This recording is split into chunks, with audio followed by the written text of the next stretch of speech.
Good morning on this Monday. I'm going to ask you guys to open up to page 120, going through a few pages here in chapter 4, lesson 4. We're going to hear about extinct and endangered animals. Two E words you probably heard before, but I want to discuss, first of all, what extinct and endangered means, and so give some examples of extinct animals and endangered animals, and then talk about some possible reasons as to why that can happen. First things first, here's your assignment. I'm going to ask you to please, first of all, take it out right now. Go through it. I purposely give you the questions so you know exactly what to look for and listen for. Pause the video if you get the answer. Write down the answer. Hit play in the video. And then you can go on to the next one and know exactly what to look for. If you're doing this after you watch the video, I also have all the page numbers here, exactly where you can find the answers. So that's your assignment, but let's get into, first of all, what is extinct? And if you look here, that's the first couple questions, number 1 and 2. We'll talk about what is one way that an animal can become extinct here soon. But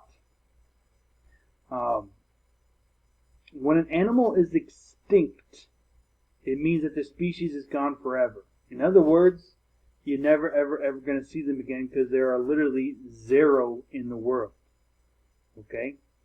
Now, here are a couple examples of why. This is the number 1 on your worksheet. Some animals may become extinct if they are hunted to extinction. That could be in the animal world where carnivores, for whatever reason, only have those types of animals to eat, so they eat them and eat them and eat them until there literally are no more left. Or, what happens a lot is humans hunt them until there's literally zero left. Okay, and that could be for a number of reasons. Number 1, hunting for food. Number 2, hunting, which you hear a lot about, the first extinct animal. I should say some extinct animals, where they hunt them for the pelts, right, and things like that. Or their environment is just drastically changed, right, where they're living here and all of a sudden some maybe a tornado, or hurricane, or fire comes in and just sweeps out that entire area, so they don't have a home anymore. But if you have seen this animal, well, I should choose my words more carefully, because you haven't seen this animal, because as you can see, this is extinct. The dodo bird. This is the dodo bird. Kind of a funny name, but that's exactly what it is. And if you want to go ask mommy and daddy and auntie, say, hey, let's go to the zoo and see the dodo bird, they're going to say, you can't. They're extinct, which means there are literally zero left in the entire world. Now, these were hunted and hunted and hunted and hunted until literally there were none left. None left. Probably the famous, most extinct animal is a dinosaur, right?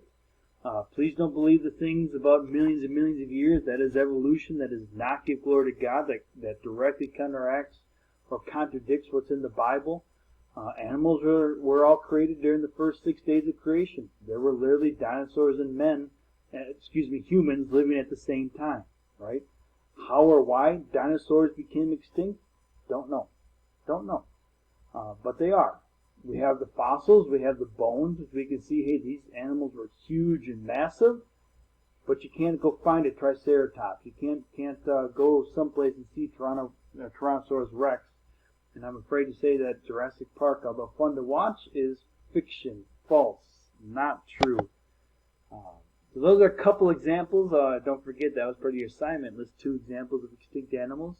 Now we're going to endangered, and you can probably see the word here, endangered. And I know in is spelled I-N, but you can almost change it so endangered means in danger of becoming extinct. There are still some around, but not many. You see, scientists put these animals on a list, as you can see here, when their populations or their numbers have been reduced so much that they're almost extinct. Here's one. The Siberian tiger. As you can imagine, a very beautiful animal, and these animals were hunted and killed, not for food, but hunted and killed by people so that they could skin them and use their pelts and sell their pelts, and they could sell their pelts for a lot of money, but that is now made illegal because there's very few of these left in the world. is why they are endangered. Another endangered animal is the red wolf. Kind of a different reason. These animals are carnivores, and they go after a lot of cattle, right?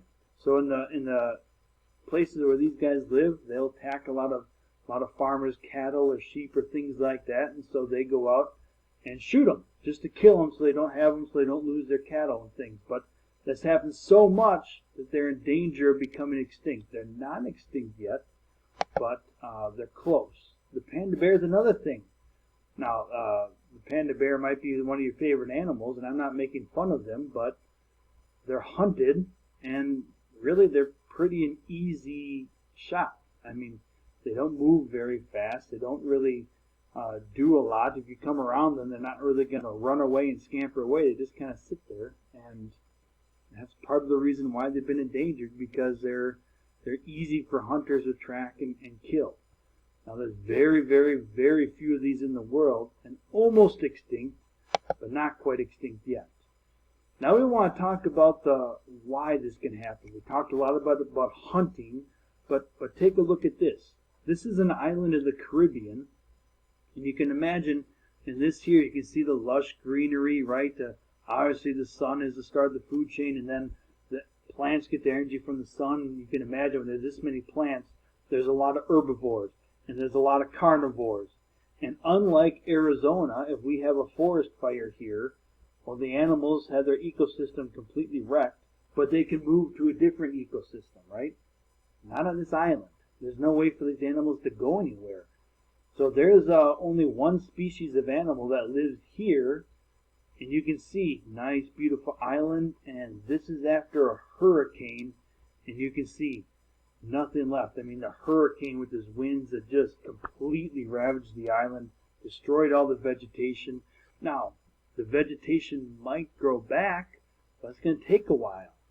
And so all the herbivores which depended on that plants for their energy don't have that food source anymore.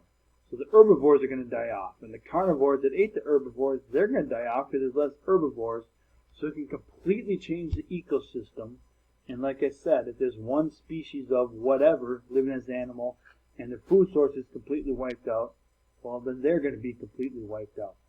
So hurricanes can completely change the landscape. This is an example of a tornado. Obviously, you can see all the trees and think of all the birds and insects and animals that lived here.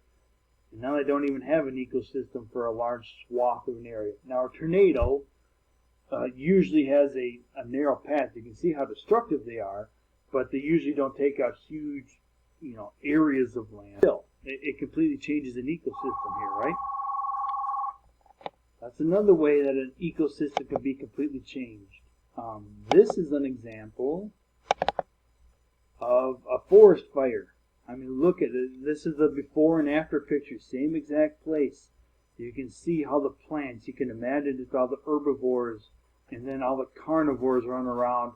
And you guys know from all the fires around here that it can take a huge, huge areas of land. And some of those animals can't even make it to a different ecosystem, and so they die off. And again, if there's only a specific type of organism in this small area, and their food source gets completely erased, or their ecosystem completely changes, they're going to go extinct, right? Unfortunate but true. Here's another example. Now this can be caused by man, and please let me make myself very, very clear that people need resources that are found in the land. People need lumber. People need the minerals that we get from mining. But we also need to be very conscious and understanding that mining can change an ecosystem. You can see this mountain and all the pine trees on there, and think of all the different herbivores and carnivores.